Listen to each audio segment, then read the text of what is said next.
dan menyembah, oh Yesus, Tuhan dan Rajaku. Eratkanlah tali kasih di antara kami semua, oh Yesus, Tuhan dan Rajaku. Bergandengan tangan dalam satu kasih, bergandengan tangan dalam satu iman, saling mengasihi di antara kami, keluarga kerajaan Allah. Sekali lagi, satukanlah hati kami memuji dan menyembah, oh Yesus, Tuhan dan Rajaku. Eratkanlah tali kasih di antara kami semua, oh Yesus, Tuhan dan Rajaku. Bergandengan tangan dalam satu kasih, bergandengan tangan dalam satu iman, saling mengasihi di antara kami, keluarga kerajaan Allah.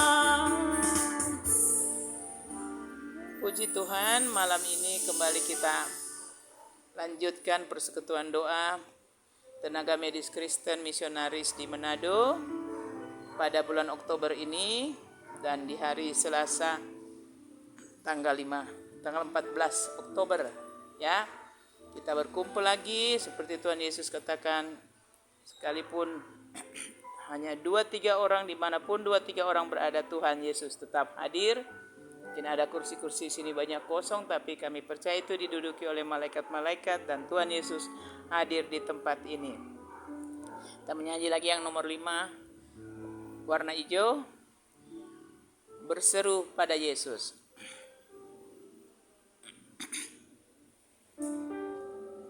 Serahkanlah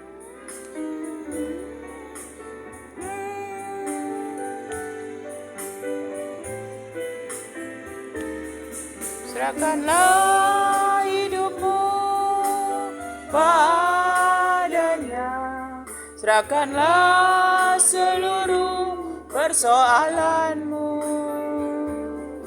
sebab di dalam namanya ada jaminan kekal di dalam segala perkara. Berseru pada Yesus, berserah pada Yesus, percayalah Dia sanggup menolongmu. Berseru pada Yesus, berserah pada Yesus, Dia akan memberi kedamaian abadi. Ulang lagi. Serahkanlah hidupmu padanya, serahkanlah seluruh persoalanmu, sebab di dalam namanya ada jaminan kekal di dalam segala perkara. Berseru pada Yesus, berserah pada Yesus, percayalah Dia sanggup menolongmu. Berseru pada Yesus, berserah pada Yesus, Dia akan memberi kedamaian abadi. Sebelum kita masuk dalam kesaksian, ruang kesaksian, Kita menyanyi yang warna biru. Nomor 3, yang warna biru, lingkaran warna biru. Biru. Nomor 3, bagaikan bejana.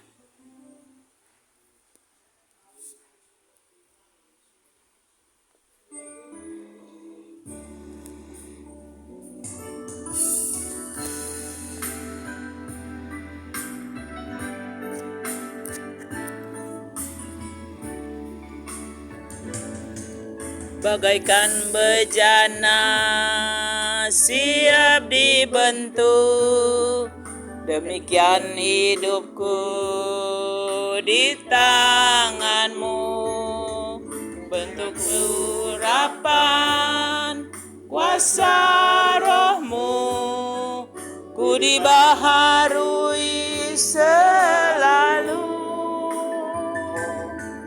Jadikan ku alat dalam rumahmu, inilah hidupku di tanganmu. Bentuklah turut kehendakmu, pakailah sesuai rencanamu.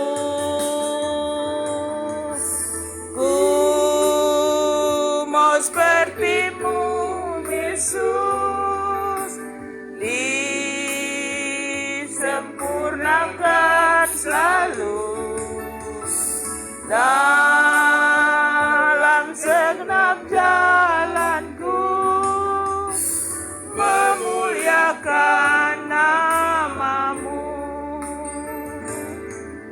Bagaikan bejana siap dibentuk, berikan hidupku di tanganmu.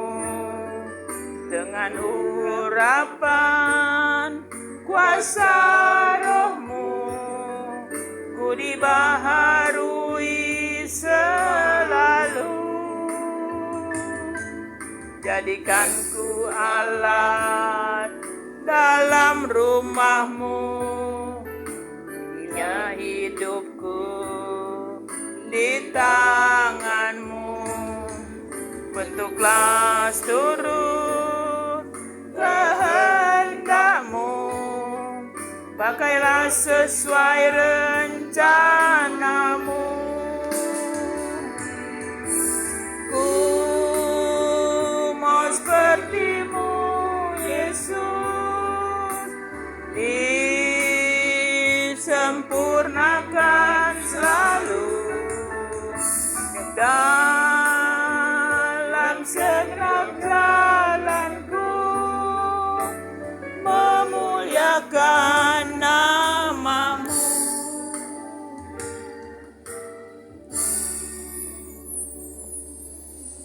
Dalam persekutuan doa ini selalu ada kesaksian karena kita memiliki Allah yang dahsyat, Yesus yang perkasa, dan Roh Kudus yang luar biasa.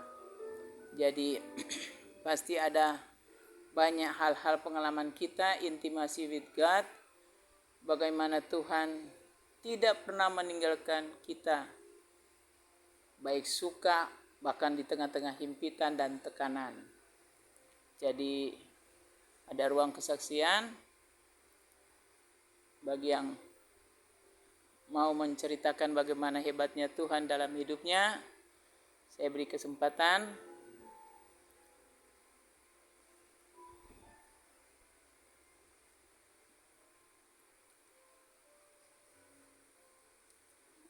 Masih berpikir-pikir sambil menunggu yang akan memberikan kesaksian. Saya mau kasih kesaksian bagaimana saya merasakan mulai dari Tuhan panggil saya terima Yesus umur 17 tahun, lahir baru, dan Tuhan menyatakan bahwa saya harus masuk kedokteran, padahal orang tua saya tidak ada dana untuk masuk kedokteran, tidak ada uang. Tapi papa saya mengajar TAM. Abraham bilang sama Ishak, sedangkan Abraham biar dia suka kaya-kaya, Dia ada masa di mana dia tidak punya. Sehingga dia sampai mesti bilang, Tuhan Allah mengadakan. Nanti Tuhan Allah yang mengadakan. Tam. Waktu Ishak tanya sama Ibrahim, Pak, saban kita mau persembahkan di atas kan mesti bawa domba. Kenapa sekarang tidak bawa domba? Ya, jadi bukan Abraham tidak banyak domba, banyak dia punya domba. Tapi dia tidak bisa jawab sehingga dia bilang tam. Nanti Tuhan Allah yang sedia itu domba, padahal dia yang mau di. Nah, itulah yang papa saya ajar. Kalau Tuhan suruh kamu masuk ke kedokteran biar papa mama tidak ada uang, nanti Tuhan yang sedia. Tam, ya kan? Nah, ternyata tam itu bukan cuma Tuhan bisa sediakan saya punya kebutuhan jadi dokter. Walaupun harus keliling-keliling cari uang, pokoknya ada masa di mana tidak bisa ada uang untuk terus sampai barangkali salah masuk kedokteran, tapi akhirnya tembus bisa jadi dokter yang ke-700 lagi. Genap 700 sampai saya bilang Tuhan kasih keliling-keliling tidak langsung 7 tahun jadi dokter, ternyata 11 tahun supaya dapat ini 700 kan tak cuma baku sedo den Tuhan. Menghibur diri dari terlalu lama kelar toh. Nah, ternyata sampai saya umur 64 tahun banyak hal yang kita tidak bisa punya atau tidak dapat, atau orang halang-halangi, orang sabotase, orang fitnah, tapi tamnya Tuhan itu sampai detik ini pun Tuhan suruh melakukan sesuatu yang aneh di mana kita tidak ada dananya, tapi Tuhan suruh jalan. Nah, Tuhan sediakan. Sehingga kesaksian saya singkat bahwa intimasi with God itu bukan masalah kita sebenarnya kita kalau mau lihat kesetiaan Tuhan justru di tengah kehidupan kita yang sebenarnya tidak layak ya. Karena tahu-tahu Tuhan bilang jangan bikin begitu, orang bikin karena orang mau cari jalan sendiri. Tapi saya mau kesaksian ini artinya Tuhan tidak pernah buang kita. Anak-anaknya yang pernah melawan, pernah makan hati kong kasih tinggal Tuhan, maraju. Tapi ternyata Tuhan masih dusu terus, Tuhan kejar terus. Dan sampai sekarang malah Tuhan masih lagi mau pakai. Saya pikir saya sudah mau meninggal itu 15 tahun lalu waktu donor ginjal. Karena besar sekali di belah. Tuhan suruh kalau perlu itu ginjal yang didonor, yang dokter spesialis ginjal sana bilang, dokter tidak usah takut, cuma kalau 8 cm mau buka. Malah 8 cm kondong ambil tuh ginjal. Tapi Tuhan malah bilang sama mereka kalau perlu buka lebar-lebar, kong kasih lihat sama itu mahasiswa kedokteran yang mau jadi dokter.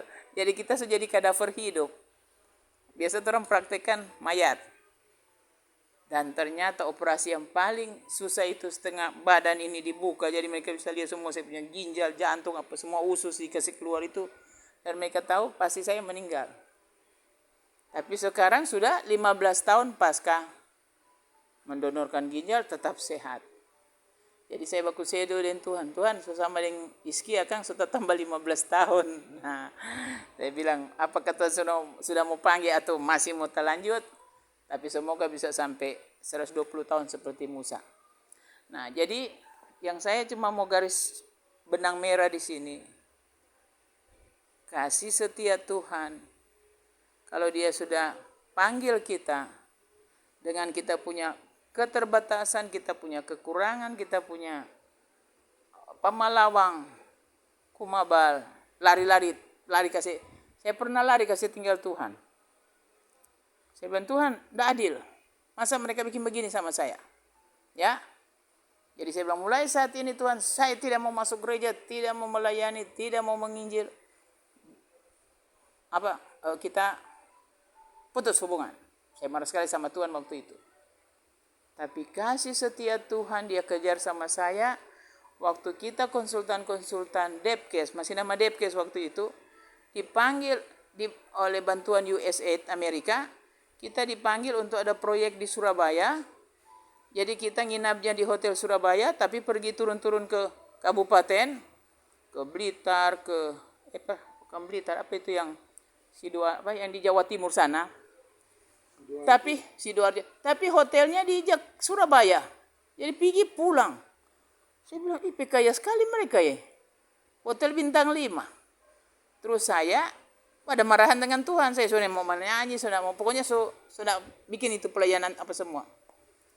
Saya kasih kesaksian bagaimana Tuhan kejar saya.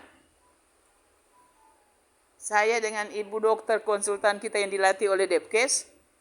Selama 2 tahun itu jadi konsultannya Depkes. Karena waktu lalu kan konsultan Depkes mesti pensiun. Keluar begini baru bisa jadi konsultan. Tapi karena mereka setelah 5 tahun kerja, mereka selesai kontrak, mereka kasih biar itu, terpaksa kita yang dilatih masih pegawai negeri. Supaya tak terus-terus sampai pensiun masih. Nah bayangkan saya sudah dengan ibu dokter ini, namanya mama-mama kan. Kita orang jadi satu kamar jo supaya tuh kamar itu kosong, turun baku berbagi di pedoi hotel. Karena kan pegawai negeri. Jadi orang setinggalkan, saya punya kamar saya kasih tinggal. Supaya kamar itu kita bisa ambil uangnya, kita bagi 2. Nah pegawai negeri punya gaji kan kecil. Saya juga tidak bisa praktek. Tahu-tahu konsultan Amerika bilang begini. Ibu dokter, tidak boleh begitu. Mesti satu kamar, satu kamar bertanggung jawab. Mesti satu kamar, satu dokter. Ya tak suka saya itu kamar. Dan Tuhan membuat hotel besar itu. Semua datang nginap di situ. Jadi dinas pendidikan bikin acara, batang hotel situ. Dinas PU bikin acara, datang di situ. Semua dinas-dinas bikin situ sampai penuh. Terus saya bilang sama konsultan Amerika itu, penuh semua tuh kamar. Kita pergi di hotel sebelah. Ini boleh mesti di sini. Cari juga hotel mana yang hotel yang sisa itu. Resident Suite room yang besar sekali, yang kayak rumah itu. Saya nangis, saya bilang, Tuhan, kok Tuhan masih kejar saya, masih sayang saya dapat tempat yang mewah ini. Tuhan bilang, anak mau bidusu di mana, anak mau lari ke mana, tak dusu. Kita yang bikin orang penuh di sini, kita bikin semua orang datang sini. Di situ saya melihat kuasa Tuhan yang berikan sama kita anak-anaknya, bahwa kita bisa sanggup menahan kekuatan musuh yang menghancurkan iman kita. Jadi Tuhan manjakan saya, dia mau bujuk sama saya, karena kamu lari dari saya kasih penuh ini hotel supaya kamu dapat ini yang the best. Tapi bangkit Tuhan harusnya kan kita dapat yang kamar paling jelek dari lari dari Tuhan, ya toh? Tuhan bilang kasihku. Ya, makanya saya kalau tiap pagi berdoa saya bilang Tuhan terima kasih, kasih-Mu maha besar, maha hebat, maha dalam, maha tinggi, maha dahsyat. Pokoknya maha besar. Karena dengan Tuhan punya kehidupan yang sebenarnya tidak masuk akal lah, kok Tuhan masih mau sayang kita, ya. Ya di situ saya lihat dan banyak kejadian-kejadian yang Tuhan dusu terus. Berarti ini kan kita sudah tahu Tuhan itu hidup. Nah jadi waktu saya di Kepung, Depkes, orang semua Depkes itu Kepung, saya tidak dikasih apa itu? Itu semua pegawai negeri dapat itu. Tunjangan apa itu yang semua pegawai negeri dapat, mereka enggak kasih karena saya sudah keliling-keliling dunia, keliling dari Aceh sampai Papua, jadi saya sudah dapat honor-honor atukin. Bayangkan semua pegawai negeri dari awal dapat tukin sampai pensiun dapat, saya enggak dikasih karena saya kata sudah dapat honor-honor, kata saya keliling dunia, kan saya keliling 22 negara dengan udah pagi-pagi udah bayar tiket saya. Nah, karena Tuhan bilang, ya anak kan mau jadi dokter misionari. Kalau kita bilang Tuhan, orang udah tahan kita ini boleh keliling.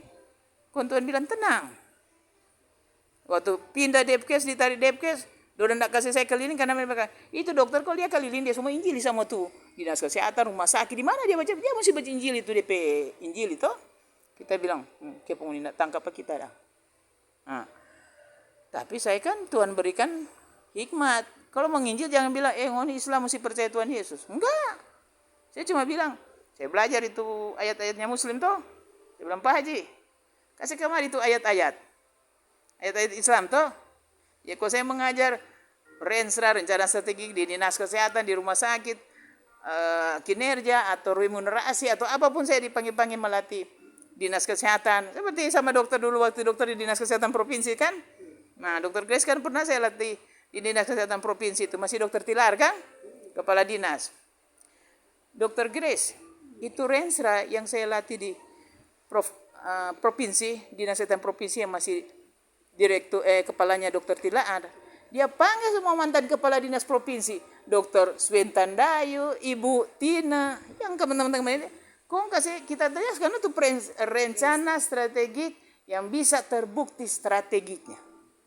Karena banyak SKPD bukan cuma SKPD kesehatan, SKPD PU, SKPD PU pendidikan, Pak Dr. Wens Tandayu bilang, Mariana, semua orang tidak terbukti dompet strategi.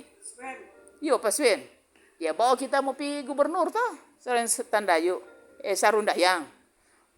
Mariana mesti lapor Pak Sarundayang supaya semua SKPD mesti belajar itu. Sampai waktu kita latih-latih di rumah sakit, di Sorong, di rumah sakit dinas kesehatan di provinsi lain, DP Bupati bilang, dokter jangan cuma latih dinas kesehatan, itu Rensra itu mesti semua dinas.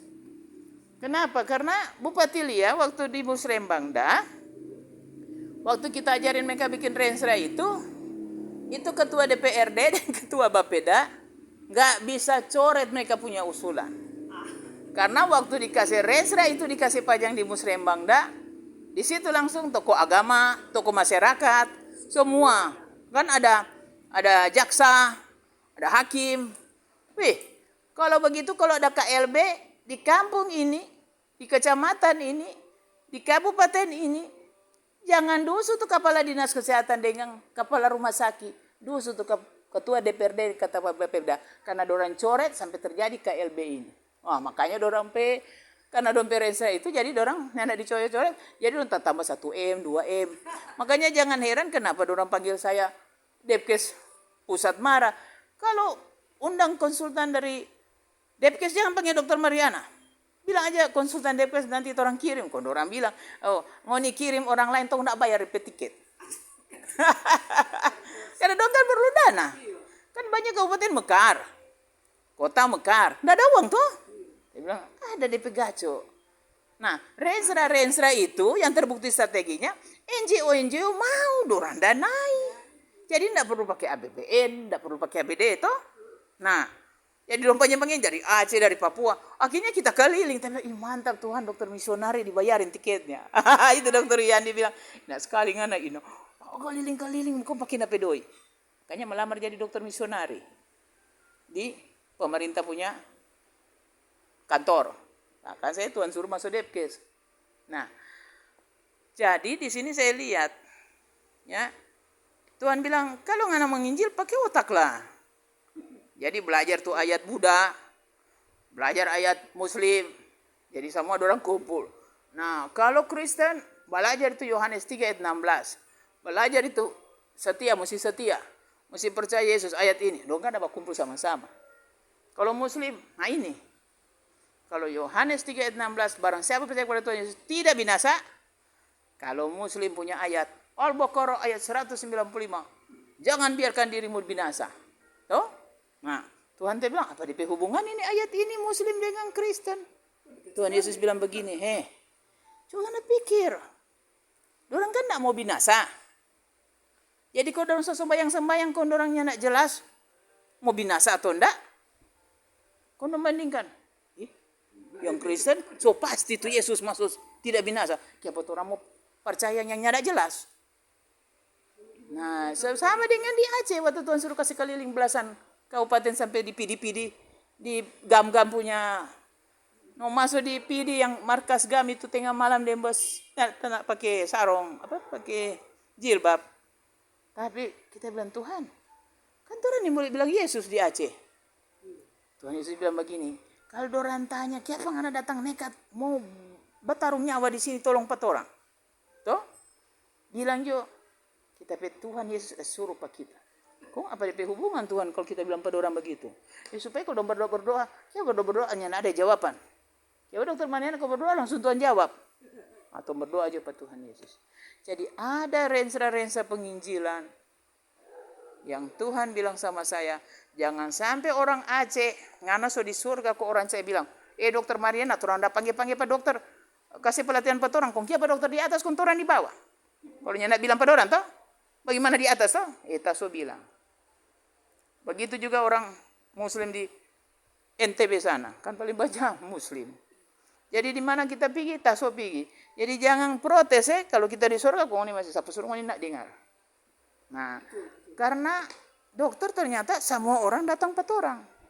Mau agama, semua orang kaya sampai orang miskin, semua pejabat apa semua. Tapi pendeta di gereja kan, ya semua datang gereja. Jadi dokter itu adalah Tuhan punya alat penginjil yang paling besar. Ya, jadi saya bilang begini, puji Tuhan, biar dondak kasih tukin, Tuhan pelihara. Malah mami pernah di apartemen. Kalau dia inang anak dompetnya ada doi, kung besok tuh makan apa? Tam. Papi kan ajar di mami waktu kecil tuh minta doi, papi cuma bilang tam. Tuhan anak. Tahu-tahu dapat telepon, dokter datang latih patoran di Bali. Kung kita pe mama ada di sini, kita tidak bisa pergi. Orang bayar mama pe tiket, berangkat. Makan di mana? Rumah makan Jimbaran. Tinggal di mana? Hotel yang for bule-bule. Dan Kanada punya istana tuh, yang zaman dulu kan punya istana pura-pura. Satu villa, satu keluarga. Kita di mami satu pura, satu ini. Bilang mami, dokter misioner itu Tuhan yang atur. Sampai hari ini. Jadi saya bilang begini, 64 tahun, kalau hitung dari 17 tahun mulai kenal Tuhan, mulai intimasi with God, mulai dengar suara Tuhan, ngobrol dengan Tuhan sampai sekarang, menurut saya itu lebih cukup daripada kekayaan yang berjuta-juta. Nah, tapi ada satu yang Tuhan ada bilang. Siapa bilang kita pe anak tidak bisa jadi kaya? Ya, saya punya penemuan, ternyata mereka tawarkan mahal.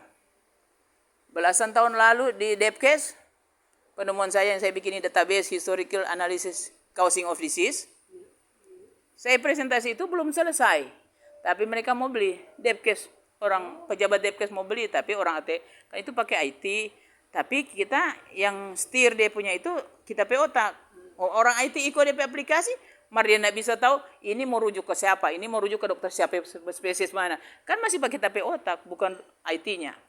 Nah, sekarang itu ternyata waktu saya praktekkan sama orang-orang yang dia mau dibuatin dia punya database historical analysis COD, dia punya orang tua masuk rumah sakit miliar keluar doi, tapi tambah terpuruk karena dokter spesialisnya hari ini dokter spesialis periksa instruksi ini, besok dokter periksa sampai DP keluarga kasih sama saya, dokter Mariana kasih keluar tuh dari rumah sakit, 2 rumah sakit besar Jakarta. Ternyata saya periksa ini, hari ini ada dokter spesialis radiologi suruh ronsen, besoknya dokter spesialis radiologi yang lain suruh ronsen. Jadi tumpukan ini apa? Uang tuh. Makanya saya bilang, ini saya baru bilang sama dokter-dokter, kenapa satu pasien cuma sakit ini, kalau kita di puskesmas sana, kita orang bisa diagnosa cepat, tepat, terapi cepat, tepat, tanpa pemeriksaan ini jadi sembuh. Kenapa kalian itu mesti lewat pemeriksaan ini, bukannya sembuh, tambah terpuruk. Nah, akhirnya, tapi orang kan tidak bisa cuma mulut. Makanya di surat undangan itu saya bilang, saya bisa jelaskan itu database di acara pertemuan persekutuan doa. Sekarang ini. Apa dia punya manfaat? Karena kalau kita sudah buat itu, waktu kita sakit, 5 dokter spesialis mau terapi, kalau sudah ada itu, mereka bisa langsung diagnosa cepat, terapi cepat. Tapi kalau tidak ada itu, baru mau suruh periksa sana, ya akhirnya kan komplikasi malpraktek. Nah, itu ternyata mahal. Jadi ternyata, siapa bilang anak Tuhan tidak bisa kaya? Tapi Tuhan bilang sabar, tunggu waktunya. Ya. Jadi dan itu saya tanya, Tuhan, kalau mau pasarkan ini bagaimana ini? Ya kan? Karena itu kan jual ketengan, perorangan. Ya kalau dia mau pakai hak fakta ini, kita bikin dia punya database.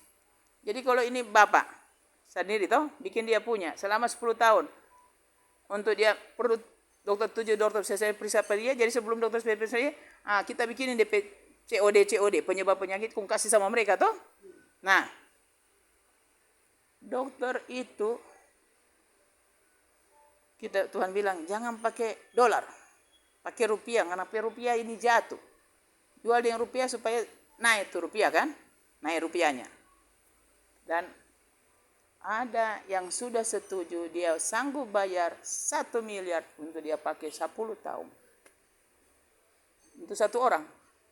Nah kalau dia dengan istrinya tuh, mama mantunya, papa mantunya, tambah mama kandungnya dan papa kandungnya 6.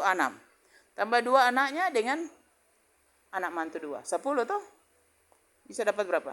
Satu keluarga besar bisa dapat 10 M. Siapa bilang anak Tuhan tidak bisa kaya? Yang penting sini dengar-dengaran apa Tuhan bilang.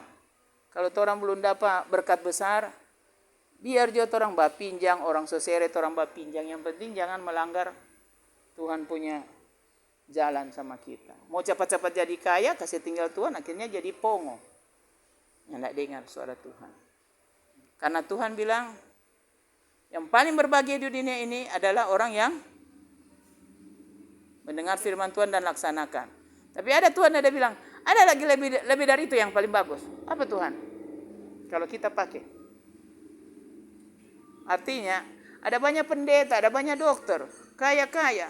Tapi kenapa Tuhan pilih dokter yang tidak kaya, yang tidak berjabat, tapi Tuhan pilih sama-sama kerja dia, Roma 8:28 di New York, di PBB, apa? Itu saya dapat dari Tuhan. Demikian kesaksian saya, masih banyak lagi tapi ini dulu. Yang jelas kita harus didik anak-anak kita. Saya tantang saya tidak punya anak kandung. Tapi Tuhan sudah kasih saya banyak anak-anak yang saya pimpin untuk intimasi with God dengan sangat sederhana. Saya kasih contoh satu. Kasih belajar mereka satu kali matematika, fisika gerak kan, dan dengar suara Tuhan. Dia masuk sekolah minggu dia tidak kenal tuh Tuhan Yesus.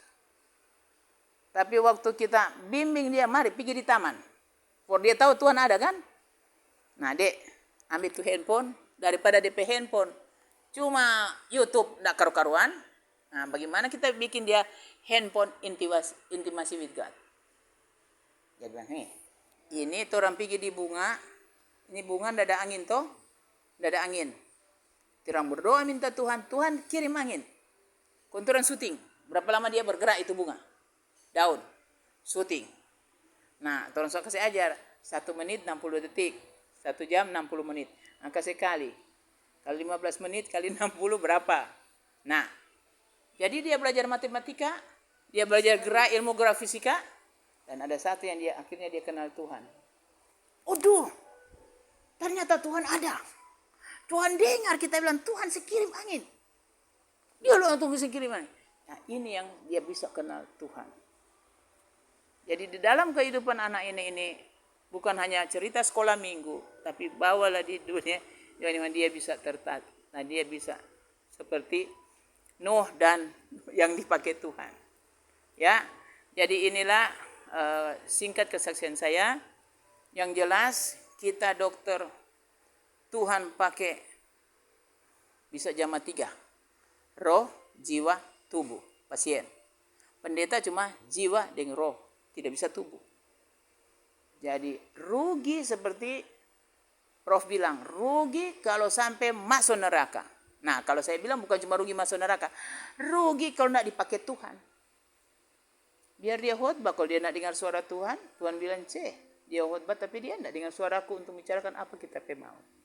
Jadi kuncinya lebih baik kita dipakai Tuhan. Baik, demikian kesaksian ini. Kita menyanyi sama-sama untuk firman Tuhan. Kita menyanyi sama-sama. Kusiapkan hatiku. Kusiapkan hatiku.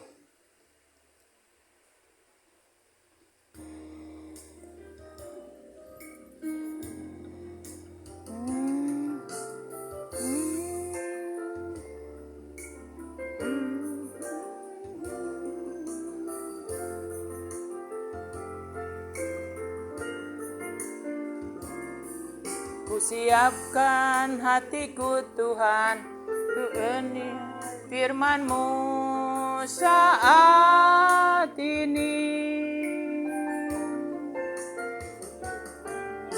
sujud menyembah-Mu Tuhan, masuk dalam hati-Mu saat ini.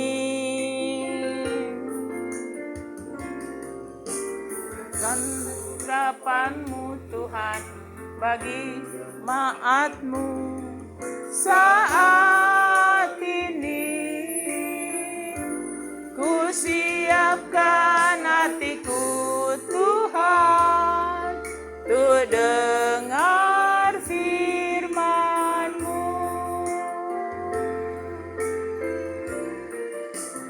Firman-Mu Tuhan tiada berubah.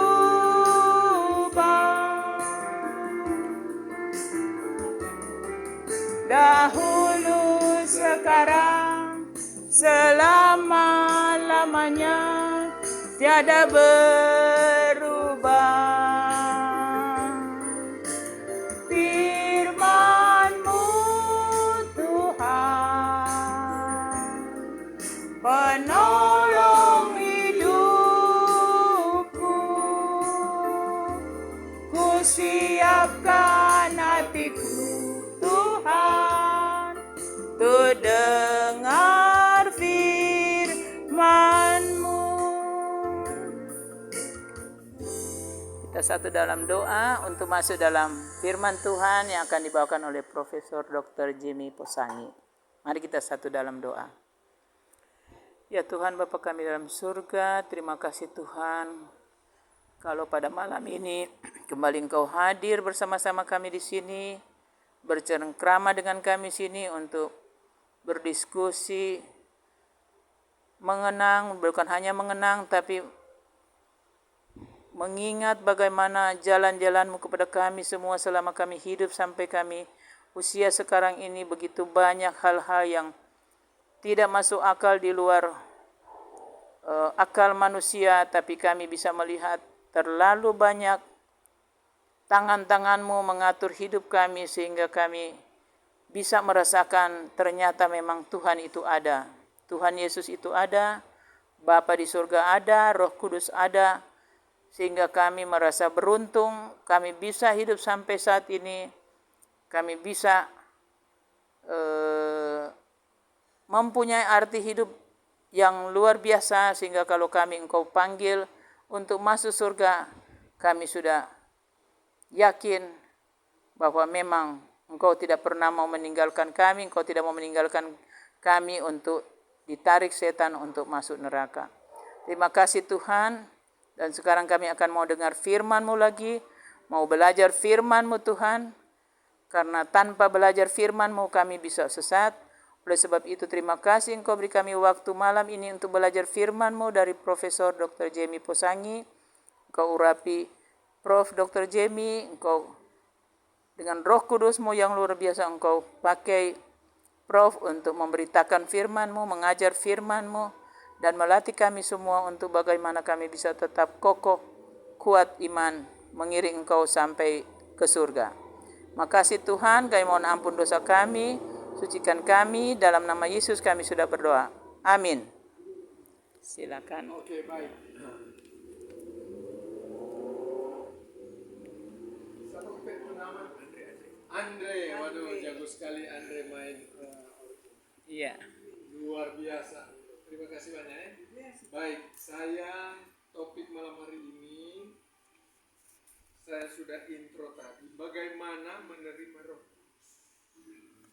Kenapa saya tanya menerima Roh Kudus? Bagaimana menerima? Apa gunanya menerima Roh Kudus? Ketika seseorang itu terima Roh Kudus, apa gunanya? Apa guna terima Roh Kudus? Terima Roh Kudus itu kalau di dalam Efesus 1 ayat 14 itu namanya jaminan. Jadi Tuhan Allah memberikan jaminan kepada manusia, yaitu dengan menerima Roh Kudus. Kita baca di dalam Efesus pasal 1 ayatnya yang ke-14. Dan Roh Kudus itu adalah jaminan bagian kita sampai kita memperoleh seluruhnya, yaitu penebusan yang menjadikan kita milik Allah untuk memuji kemuliaannya. Roh Kudus itu menjadikan kita milik Allah. Nah, sekarang perhatikan, ada dua, Paulus dan Petrus. Coba kita perhatikan Paulus. Ayatnya yang ke-13. Silakan siapa yang sudah dapat. Efesus 1 ayat 13 boleh baca? 17. Yesus. Yang tadi Belum ada Alkitab sini, mana Alkitab? Efesus 1 ayat 13. Efesus 1. Dalam Dia kamu juga, karena kamu telah mendengar Iya. Ya. firman Allah, kamu telah mendengar firman kebenaran, yaitu Injil keselamatanmu. Di dalam Dia kamu juga, ketika kamu percaya, dimeteraikan dengan Roh Kudus yang Ya. dijanjikan ini. Roh Kudus yang dijanjikan. Saya masih ingin lagi kita membaca di dalam 2 Korintus 1 ayat 2. Tuh mau cari 2 Korintus. 2 Korintus 1 Ambil ayat Alkitab. 2 Korintus. Ambil Alkitab. Katanya ada Alkitab sini. Kecil. 2 Korintus Kita mau pasal ambil anu di 1, sini. ayatnya yang ke-22. Tunggu. 2 Korintus 1. Tunggu. 2 Korintus pasal 1 ayat 22. Apa gunanya Roh Kudus itu? Memeteraikan tanda miliknya atas kita, dan yang memberikan Roh Kudus di dalam hati kita sebagai jaminan dari semua yang telah disediakan untuk kita. Jadi Roh Kudus itu apa? Memeteraikan tanda miliknya atas kita. Tunggu. Jadi kalau Itu orang nggak Alkitab. ada Roh Kudus bagaimana? Tidak bisa hidup. Orang kalau tidak punya Roh Kudus bukan Tuhan Tuhan. Allah Elohim. Bukan Kemana dia? neraka. Neraka. Pasti dia neraka. Namun kita mesti beda. Tadi dibaca di dalam Efesus 1 ayat 13. Bagaimana terima Roh Kudus? Percaya. Percaya. Pertama dulu, Oh, iya. sebelum percaya. Oh itu. Ulang. Kalau dapat lupa jangan apa-apa. Boleh buka ulang. Efesus 1 ayat 13. Ada urutan di situ. Dengar. Dengar. Dengar. Sudah? Ya. Firman kebenaran. Apa tuh firman kebenaran? Injil keselamatan. Dengar itu keselamatan.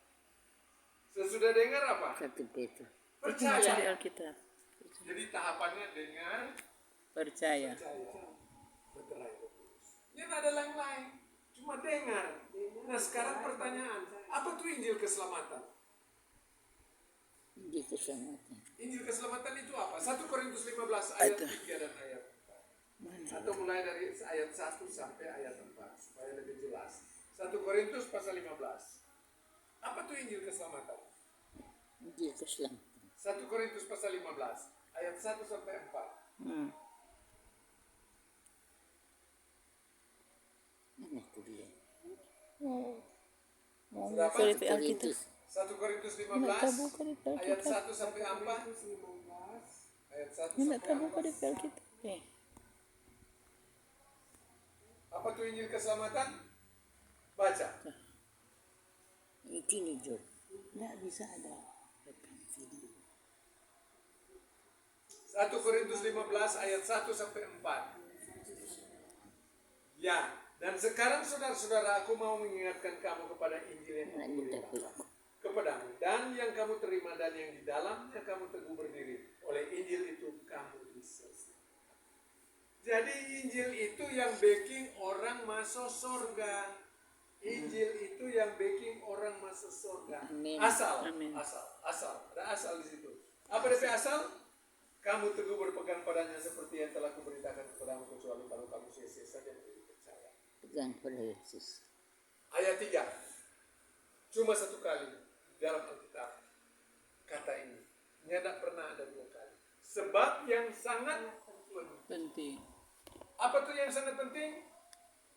Yesus mati untuk apa? Manusia. Manusia. Dosa. Itu dosa. Manusia. Sesudah itu dia apa? Enak. Dikuburkan. Kuburkan. Sesudah dia dikuburkan dia apa? Bangkit. Bangkit. Sesudah dia bangkit dia kemana? Dia mengingat. Surga. Baking apa dia di surga? Sedia tanpa. Sedia tanpa. 2 Korintus 5 ayat 1. Karena kami tahu bahwa jika kemah tempat kediaman kita di bumi ini dibongkar, Allah telah menyediakan suatu tempat kediaman di surga. Suatu tempat bagi kita, suatu tempat kediaman yang kalian tidak dibuat oleh tangan. Jadi itu urutannya. Miliki Roh Kudus supaya kita punya jaminan hidup kekal di surga. Itu Paulus yang bilang. Sekarang kita lihat Petrus. Kisah Rasul 2. Bukan Kisah Rasul 2. Kisah Rasul pasal 2. Pasal 2. Ini Petrus ada backing supaya dorang terima Roh Kudus. Karena dorang tidak bertanya Pak Petrus. Petrus apa dan untuk kita orang mesti backing? Petrus jawab. Kisah Rasul pasal 2 ayat 38. Petrus penjawaban apa supaya terima Roh Kudus? Ayat 38 silakan baca siapa yang temukan. Enggak ada di sini. Ayat 38. Itu Apa Di Petrus Alkitab. bilang? susah dulu. Baptis. Jadi pertama Petrus bilang bertobat. Tobat. Kemudian apa? Baptis. Sesudah baptis apa? Ada tuh Alkitab. Pengampunan dosa. Kita Sesudah buka-buka, pengampunan kita dosa buka apa? Alkitab. Terima Roh Kudus. Pertanyaan sekarang. Petrus bicara ini untuk kemana mereka? Untuk siapa Petrus bilang? Untuk Mereka sebatang tuh. adalah orang Yahudi. Ayat 36. Jadi seluruh kaum Israel harus tahu dengan pasti bahwa Allah telah membuat Yesus yang kamu salibkan itu menjadi Tuhan dan Kristus. Ketika mereka mendengar hal itu, hati mereka sangat terharu. Siapa tuh mereka? Orang-orang Israel. Lalu mereka bertanya kepada Petrus dan rasul-rasul lain, apakah yang harus kami perbuat? Jadi kita orang mesti tahu, kalau untuk bangsa Israel, supaya mereka terima Roh Kudus, dia tahapan pertama apa? Bertobat. Stop bikin dosa. Itu tuh bertobat. Mengakui dosa. Kedua apa? Mengakui dosa. Baptis. Baptis. Baptis orang. Ketiga apa? Terima pengampunan dosa. Keempat apa? Meterai dari Roh Kudus. Beda dengan Paulus. Paulus dia bilang supaya orang bukan Yahudi menerima itu Roh Kudus, dia tahapan apa? Dengar. Apa tuh Injil? Mati kubur Mati bangkit. kubur bangkit. Yesus. Apakah Petrus tahu tuh mati kubur bangkit? Aduh, Petrus, Tuhan jangan mati. Galatia pasal Galatia. Matius pasal 2 pasal 16 ayat 21. 3 kali Petrus bilang, jangan mati. Oh Tuhan Yesus pemarah kon Tuhan Yesus. Hei Petrus, nyala engkau iblis. Jadi itu mati kubur bangkit nyandak for Petrus, nyandak for orang Israel. Nyandak for orang bukan Israel. Nyandak for orang. Itu yang bertobat, baptis, Dan terima pengampunan, meterai dari Roh Kudus. Kalau orang supaya menerima pengampunan bagaimana? Dengar. Dengar. Percaya. Percaya. percaya. Sesudah percaya, Baptis. langsung Baptis. nyanda ada baptis. Oh, Langsung meterai. meterai. Tapi kalau orang Israel DP urutan mesti apa? Baptis. Dengar, Bertobat. bertobat. Sesudah bertobat apa? Baptis. Baptis. Sesudah baptis apa? Baptis. Pengampunan dosa. Baru terima Roh Kudus. Beda sekali kan? Kalau Paulus itu pengampunan dosa, Tuhan Yesus sobeki, yaitu mati di kayu salib. Makanya mesti dengar dulu. Apa itu dengar? Yesus mati untuk mengampuni dosa. Yesus dikuburkan. Yesus bangkit. Yesus balik ulang ke surga, sedia tempat. Itu yang mesti dengar. Kalau Paulus, Petrus bukan dengar, backing. Bertobat, backing. Beda sekali ya. Jadi jangan kasih sama. Kalau kasih sama, tak bingung-bingung. Akhirnya jadi sesat, jadi kacau. Akhirnya apa? Masuk neraka. Karena salah. Nyanda perhatikan itu Paulus Beda dari Petrus. Beda Paulus dan Petrusnya enggak? Beda. Beda. Beda. Di mana DP beda? Galatia pasal 2. Kita buka 7. Pasal 2. Dia beda. Galatia pasal 2. Ayat 7 mulai. Sudah apa Galatia pasal 2 ayat 7? Galatia pasal 2. Andre boleh baca? Galatia 2 ayat 7 dan 8 dan seterusnya. Galatia pasal 2 ayat 7 dulu. Ada serpen dulu. Sebaliknya, setelah mereka melihat bahwa kepadaku telah dipercayakan pemberitaan Injil untuk orang tak Bersunat. Siapa dorang? Torang. sama seperti Petrus. untuk orang bersunat. Sampai situ. Jadi dari pembacaan saja kita sudah tahu bahwa Petrus itu beda dengan Paulus. Petrus itu orang-orang bersunat. Paulus itu orang-orang tidak bersunat. Kalau kasih baku campur Petrus dengan Paulus, kacau. Alkitab ini tebal sekali kan? Dan dia cuma bagi dua sebenarnya.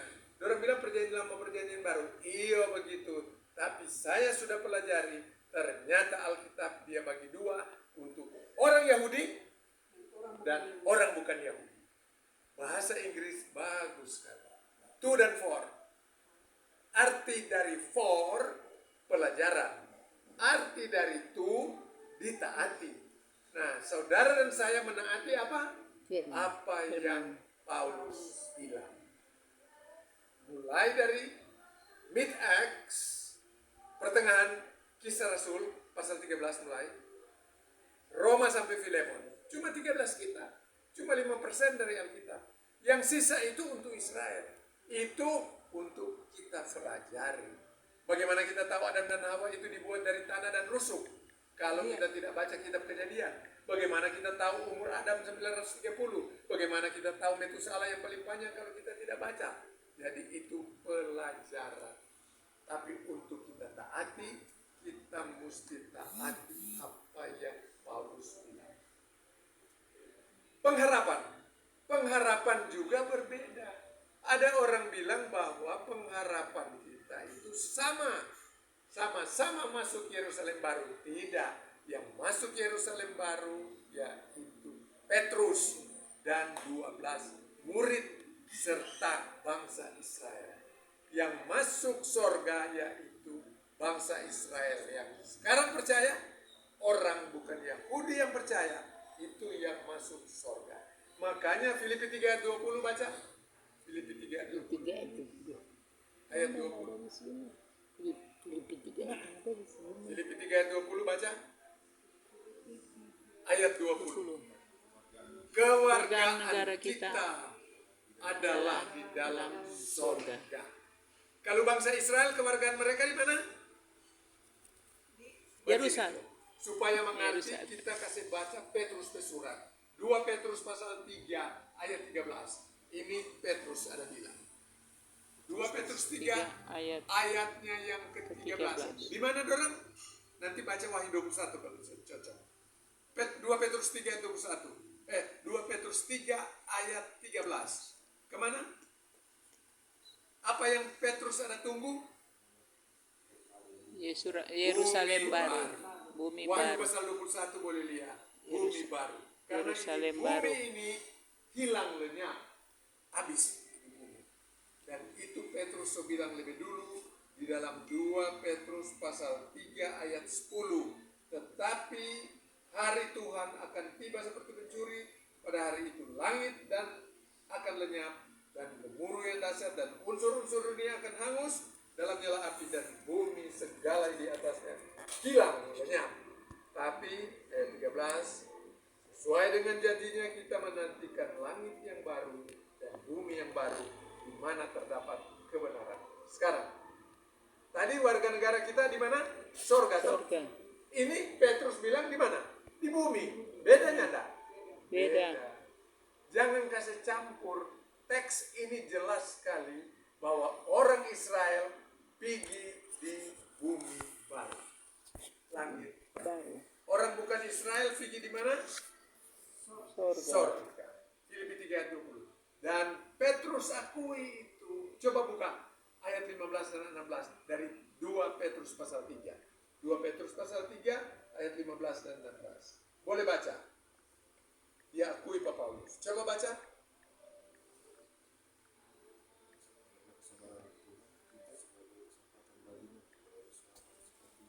Paulus telah menulis 13 kitab dia tulis. Ayat 16. Hal itu dibuatnya dalam semua suratnya apabila ia berbicara tentang perkara ini. Dalam surat-suratnya itu ada hal-hal yang sukar difahami, sehingga orang-orang yang tidak memahaminya dan tidak tipu dengannya memutarbalikkannya menjadi kebinasaan mereka sendiri. Oke, sampai situ. Coba lihat, perhatikan. Petrus, dia bilang ada 2 tanpa. Yang pertama bumi dan langit baru, dan yang kedua dia bilang itu Paulus ada bilang itu benar. Sorga. Karena Paulus bilang Filipi 3 ayat 20, warga negara kita adalah di dalam sorga. Petrus bilang betul itu, tapi sulit difahami. Ada dia bilang sulit dipahami. Petrus saja tidak mengerti karena ketika Tuhan Yesus bilang pada dia 3 kali Tuhan Yesus mau mati kubur bangkit, dia bilang jangan jadi itu sampai Tuhan Yesus marah. Tuhan Yesus bilang nyala engkau iblis, gara-gara dia tidak mengerti. Tapi ketika Tuhan Yesus bangkit, di mana murid-murid bilang hantu, Lukas pasalnya yang ke-24 ayat 38 sampai 42, orang bilang Yesus itu hantu. Dan Yesus bilang ada makanan, ada ikan goreng. Dia makan ikan goreng, dia bilang kalau hantunya tidak begini. Karena hantunya tidak ada di dagingnya, tidak ada di gigi. Iya toh? Dan orang bilang bukan hantu. Tapi tetap orang tidak mengerti bahwa tuh mati kubur bangkit itu untuk pengampunan dosa, berlaku untuk orang bukan Yahudi. Kalau orang bukan Yahudi itu sama dengan orang Yahudi, Tuhan Yesus tidak akan mengatakan bahwa orang bukan Yahudi itu anjing. Karena di dalam Matius pasalnya yang ke-15 ayat 26, jelas sekali Tuhan Yesus bilang begini, tidak layak memberikan roti untuk anak, karena dorang itu anak sayangan, anak sulung. Dorang itu kekasih Allah, itu Israel. Diberikan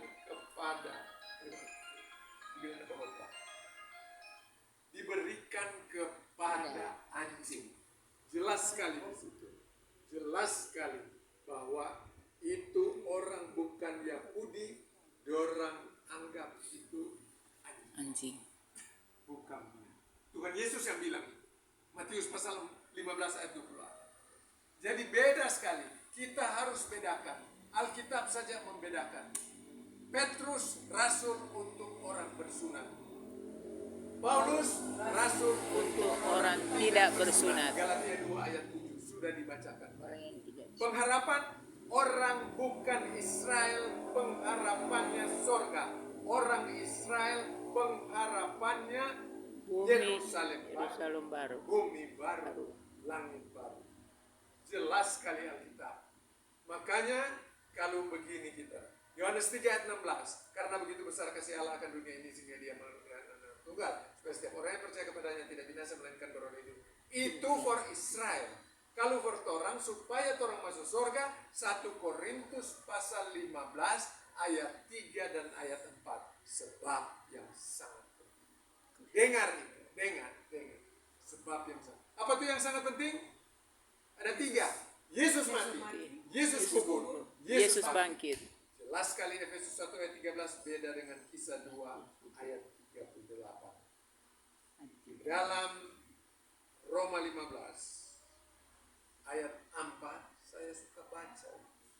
Roma pasalnya yang ke-15 ayatnya yang ke-4, sebab segala sesuatu yang ditulis dahulu telah ditulis untuk menjadi pelajaran bagi kita, supaya kita tetap berpegang pada pengharapan oleh ketekunan.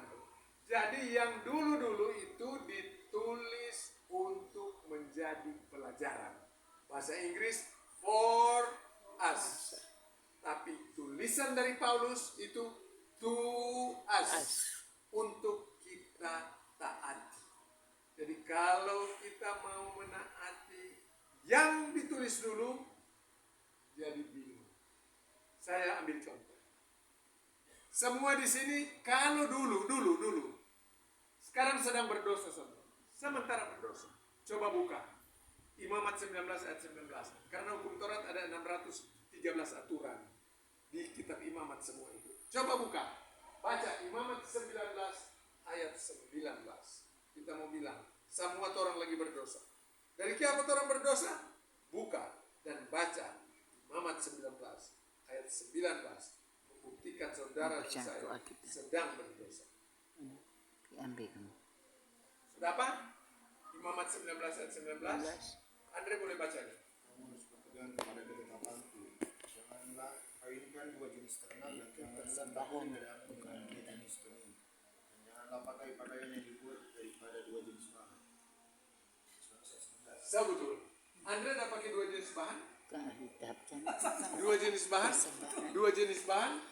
Dua jenis bahan? Dua jenis bahan? Berdosa. Tapi itu Dulu perjanjian lama. dulu yang hukum Taurat.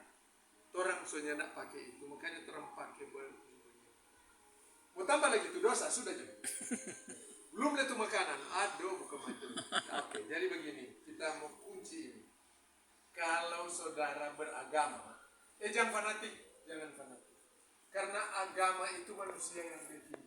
Tuhan Yesus datang hendak bikin agama. Tuhan Yesus datang dan dia kembali ke sana supaya semua terima itu eskatologi. Apa itu? Orang Israel Yerusalem, baru orang bukan Israel sorga. Sorga. Itu maksud dari Tuhan Yesus.